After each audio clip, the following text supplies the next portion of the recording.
Sveiciens mana KBTV studijā. Šodien mēs esam ar Kasparu Rācnai, kas ir Latvijas Brīvo arotbiedrību savienības jurists.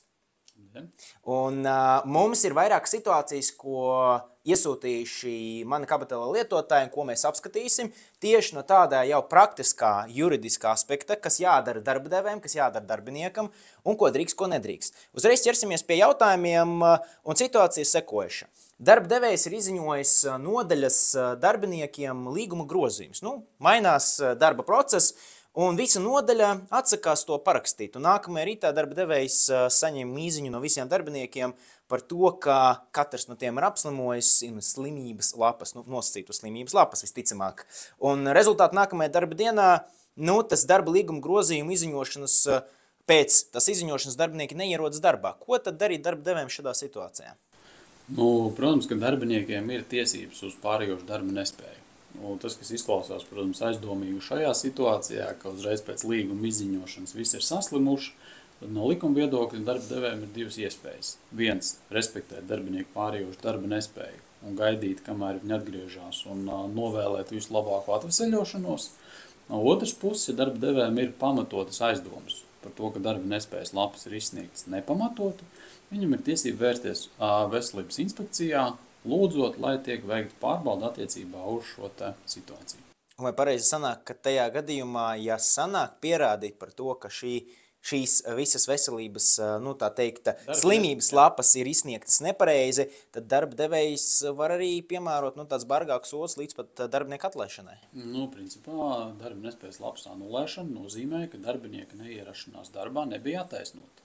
Ja nebija attaisnota, tad būs jāvērtē, kāpēc nebija attaisnota.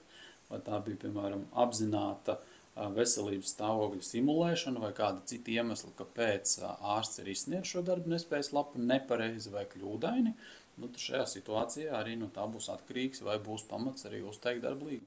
Un bieži arī ienāk jautājumi par šādām līdzīgām situācijām, vai pastāv kāds iemesls un pamatojums darba devējām ieturēt kaut kādu izmaksu no darbinieka šajā gadījumā par pienākumu nepildīšanu vai par tā nosacīta vienošanās, ja gadījumā sanāk pierādīt un tas kavē visus biznesa procesus?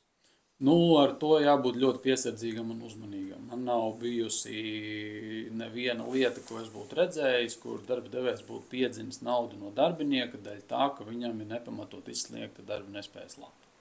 Teorētiski varētu, bet no otras puses tad mēs jautājums ir, kas ir bijis par motīvu, kāpēc izsniegta nepamatot. Ja tā ir ārsta kļūda, tad darbinieks nevar ciest par to, ka ārsts ir kļūdaini formējis dokumentus vai nepareizi noteicis diagnozi.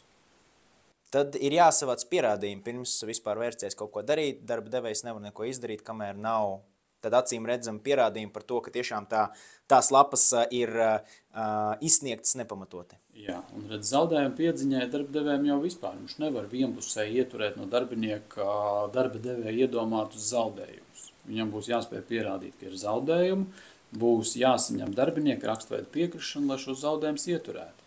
Un ja darbinieks nedod savu piekrišanu, tad vienīgais ceļš darba devējiem būs tiesa.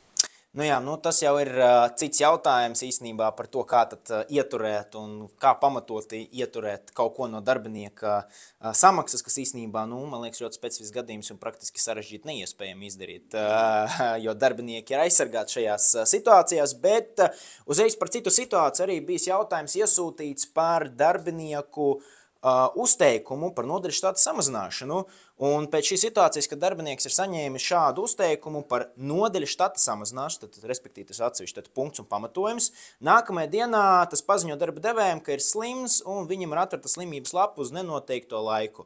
Vai līgums būs automātiski izbeigts ar darbinieku, ja pēc 30 dienām viņš joprojām būs uz slimības lapam?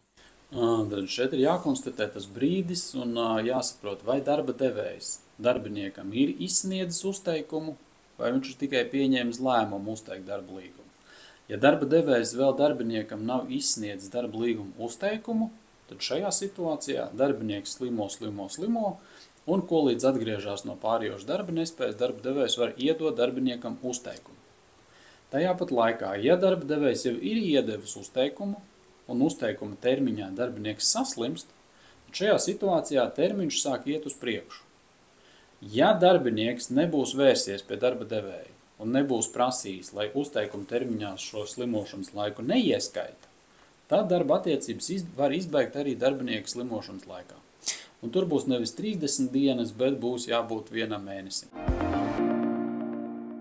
Bet tieši ir vēl viens praktiskais jautājums par šo uzteikumu izsniegšanu darbiniekam, jo praksē arī darba devējs uzteic, bet pēc tam tiesā izrādās, ka nav nekāda pamatojuma, ka šāds dokuments vai šāds uzteikums ir bijis, vai tas ir jāizsniedz papīra veidā pret darbinieka parakstu, vai pietiek nosūtīt e-pastā informāciju uz darbinieka oficiālo darba e-pastu. Kā tas process notiek, lai darba devējs varētu pasargāt šo situāciju arī no sava skatu punkta? Tātad darba likums paredz, ka uzteikumu var izsniegt klātienē, tātad disprintējot, iedodot darbiniekam parakstīt.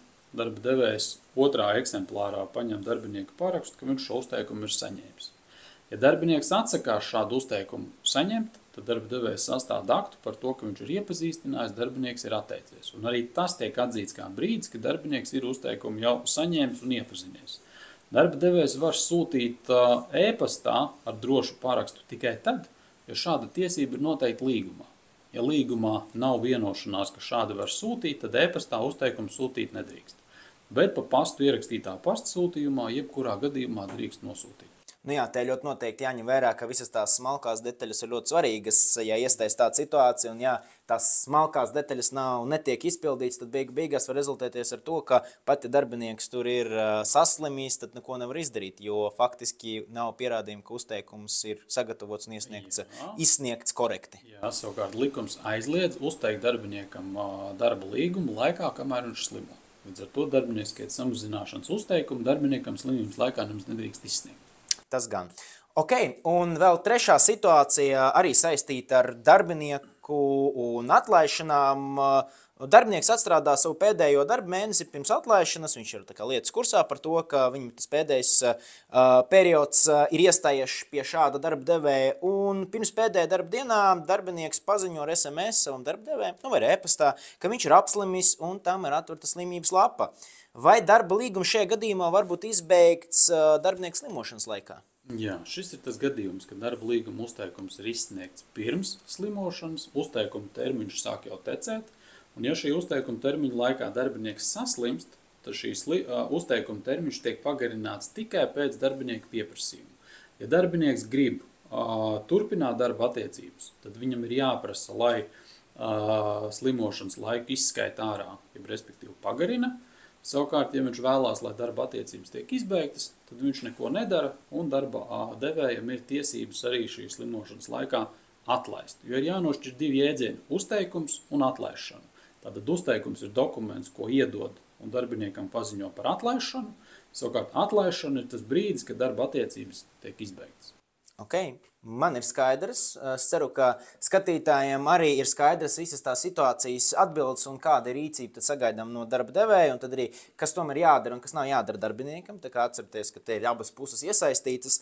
Es aicinu skatīties pārējos video, kas ir pieejami mana KBTLV platformā, ekspertu viedokļus, kuros mēs ar arī Kasparu, arī citi video un arī citiem ekspertiem un lektoriem runājam par dažādiem jautājumiem darba tiesību jomā, nodokļos, grāmatvedībā un arī izstāstam tās smalkās detaļas tieši skaidrā un saprotamā valodā. Paldies, Kaspar! Tiekamies nākamajos video!